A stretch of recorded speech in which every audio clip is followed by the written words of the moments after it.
solve the problem. He's not looking for sympathy. He's not looking for a shoulder to cry over. He's looking for solutions. He wants an answer.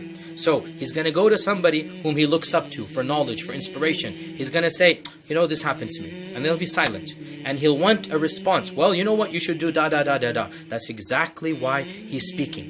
Now, when a woman comes to her husband and she expresses a problem, he naturally goes into man mode, which means he talks as little as possible and he offers direct, explicit solutions to the problem. Well, you shouldn't have done that. You should do that. This is a mistake and this is your solution. This is not the way to deal with the issue. It's a big mistake. The impression you're giving her is that you're brushing aside her concerns. Next time you're in the company of two women, suppose your sister and wife, suppose your mother and her friend. Next time you're in the company of two women, just pay attention to what they talk about and how they communicate. How long they dwell on the same topic. How they seem to say the same things over and over and over again. For a man, it's very frustrating. But for a woman, they'll say the same thing and she will say it and she will say it and she will say it, and a conversation will go which for a man would have taken 2 minutes might last 20 minutes amongst women. For a guy, it's frustrating. But you know what? That's because you're thinking in male mode, in guy mode. For women, this is their language of communication. A woman wants somebody who will listen to her, sympathize with her, empathize with her. This is how a woman solves a problem. By talking about the issues with the people that she loves, by allowing her emotions to come out, and to come out, and to come out. And to have those emotions recognized by those whom she loves, by her listeners. For women, it's not that the issue is bothering them. It's the emotions that the issue has generated. Men are different. Men don't talk about the emotions. Men want to ignore that. It was embarrassing. They want to ignore that. They want to talk about the issues. For women, it's the emotions. I felt hurt. I felt humiliated. I felt. This is the point. And she wants the sympathy. Believe it or not, husbands, for many issues, not offering a solution to your wife as she's discussing it through will actually make her feel that you're genuinely there for her. You're sympathizing with her. You're listening to her with the care and the attention and the sympathy that her problems deserve. And of course, this is where it does get complicated for men, because frankly, and I'll be very honest here, men find it very difficult to listen to these types of conversations for that long. Something that they would say in 2 minutes, a woman might say in 10 or 20 minutes, and it's very frustrating, and that is why inherently after 2 minutes they just turn off. And this is a problem. So the TV is on and the wife is going on about it and on about a problem she's having, and the husband will pretend to pay attention, yes, and assume that he's doing his job. I'm afraid that there's just no getting around it. Husbands, you're going to have to learn to listen. And I mean genuinely listen. That means turn off the television. Give her your full, undivided attention. If you can't do it at that time, tell her, honey, I really need to finish this news. If we can talk about this over dinner at 8 o'clock, whatever the time might be, that's the time we'll do it. And then honor your commitment. But you have to give her time. And you have to simply sit there and listen. And another way is, when she's finished talking, ask her, do you want me to give you a solution, or do you want to think about it for a while? Because husbands genuinely are confused. Because husbands want to go into solve problem mode. They don't have empathize mode. They just want to solve the issue right then and there. And they don't realize, for women, it might not even be that they want the problem to be solved. They just want sympathy. They just want a shoulder to cry on. They just want a friend to understand what happened to them. And so they genuinely need to sit there and listen to their wives about the issues that happened to them. Another way is to understand that your job as a man is not to try to talk them out of your feelings. It's not to try to talk them out of the way they felt, but merely to sympathize with those feelings and to understand those feelings. Whatever you do, don't tell her she's overreacting. Don't tell her she's over-emotional. Don't ever tell her she's going through PMS. These are just big no-nos. You don't do that. Don't tell her that, you shouldn't be feeling this way. Don't question her side of the story. Just listen.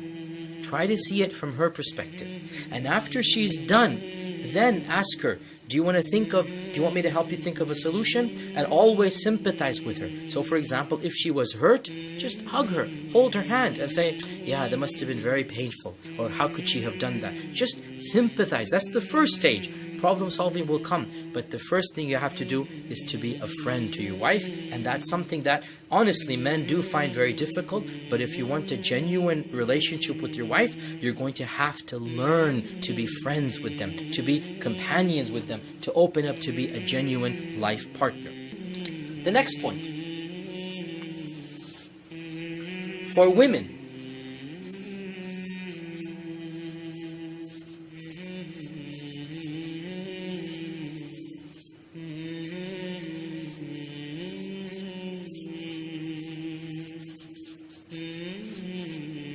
sex is not about the physical pleasure. Not at all. The primary motivation for sex is emotional. Men have a physical need for intimacy, and that's why they pursue it, and they go after it, and they initiate it. Women, on the other hand, don't have the physical urge as much as they have the emotional urge. And this is, of course, the general rule. I mean, frankly, let me be blunt here.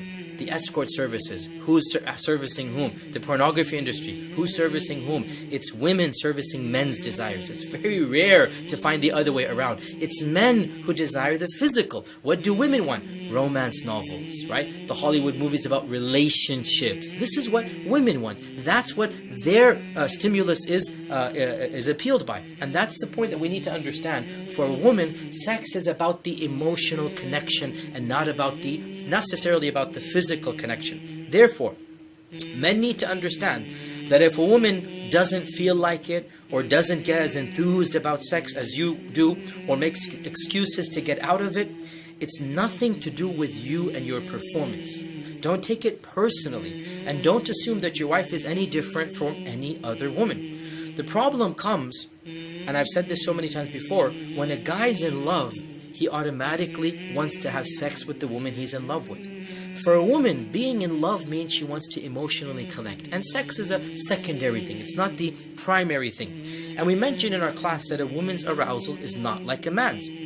When she says she's not in the mood, she really is not in the mood. She's not inventing an excuse. It's just that, sexual pleasures are not on as high their list of priorities as it is on a man. A man needs sex. He needs intimacy to unwind and relax. A woman, on the other hand, after a long day of work, after taking care of the kids, after yelling and screaming, really the last thing she wants to do is to have sex. That doesn't relax her as it relaxes men. She'd rather just curl up and go to sleep. She'd rather sit with a novel and drink some tea. And men need to understand it's a natural part of being a woman, that sex does not relax the way that it relaxes in men. Sex is more about the emotional connection than it does about the physical. Now, this doesn't mean that men should now feel hopeless. One of the purposes of our class is to create the ambience, to make the woman aroused, to make her feel sexual, and that's through the languages of love. A woman is aroused when she feels wanted, when she feels pursued, when she feels her husband notices her, vies for her attention, when it's obvious that she is desired. She is not aroused by visual stimulation. Believe me, if a man comes home and takes his clothes off in front of his wife, the wife will literally want to puke. Say, ew, that's disgusting. Whereas if the man comes home and the woman takes her clothes off, this is the man's dream come true, right? It's a wholly different attitude towards the physical element of sex, and by now it should be very clear, and I'll say this as bluntly as possible.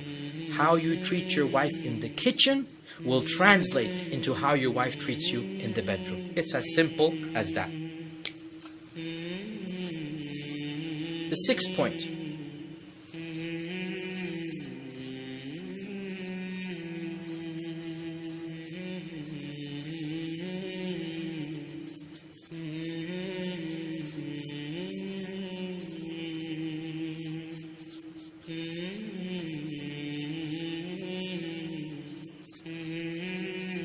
Women want to feel beautiful by dressing up, by the clothes that they wear, by the garments that they put on, by the perfume that they put on.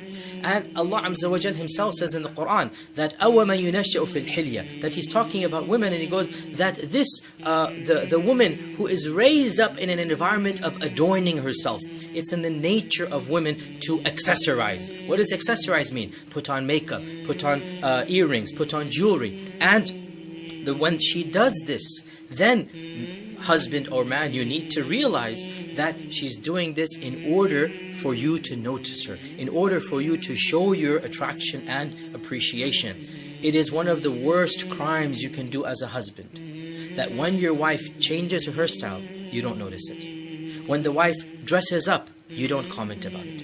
And by not noticing her accessorize, by not noticing her dress up, by not noticing her beautify herself, realize that you have killed any future attempt in order for her to beautify herself. Men, you need to take a mental notice when your wives dress up and when your wives change their appearance. And the flip side of this, never ever stare at another woman in your wife's presence. Of course, you shouldn't do this anytime. Allah Azza wa Jal has not allowed us to do this. But wallahi, brothers, even non-Muslims who don't believe in Allah realize how crude and how vulgar it is to stare at another woman right in front of your wife. You're destroying her self-confidence. You're destroying her love for you. Also realize that it's simply undignified. It's simply not going to get you anywhere to crack jokes about a second wife in front of her.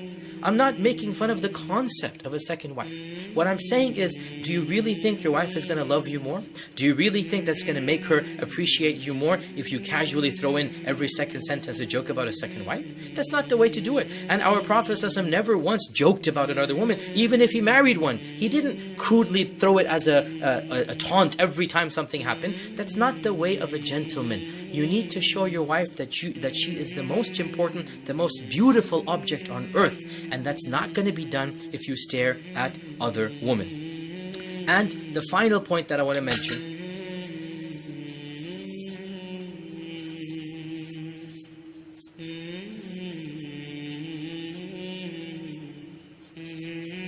don't rationalize every single problem that a woman comes to you with. Remember, for a woman, it's emotional more than it is rational. One of the biggest differences between men and women is they want to think things through without any emotion. Just the cold, hard, bare facts. And that's not why the woman is coming to you. She's coming for empathy and sympathy. Don't view this as being any better or worse than you. It's just the way that Allah subhanahu wa ta'ala created her. And that's exactly what our Prophet ﷺ referenced. That, look, you cannot get a woman to think like a man. He said in that famous hadith that a woman was created from a rib, and a rib is crooked, and the most crooked part is the highest part. Now, this is a long hadith about what this means, but the bottom line is the Prophet ﷺ is saying, you cannot make a woman like a man. If you try to do it, you're going to break her, and breaking her means divorcing her. You have to benefit from her as she is, which means emotionally, physically, physiologically, psychologically, emotionally, she is different from the man. In conclusion, brothers and sisters, men and women, husbands and wives, realize وَلَيْسَ الذَّكَرُ كَالْأُنْثَى, the man is not like the woman. جزاكم الله خيرا والسلام عليكم ورحمة الله وبركاته.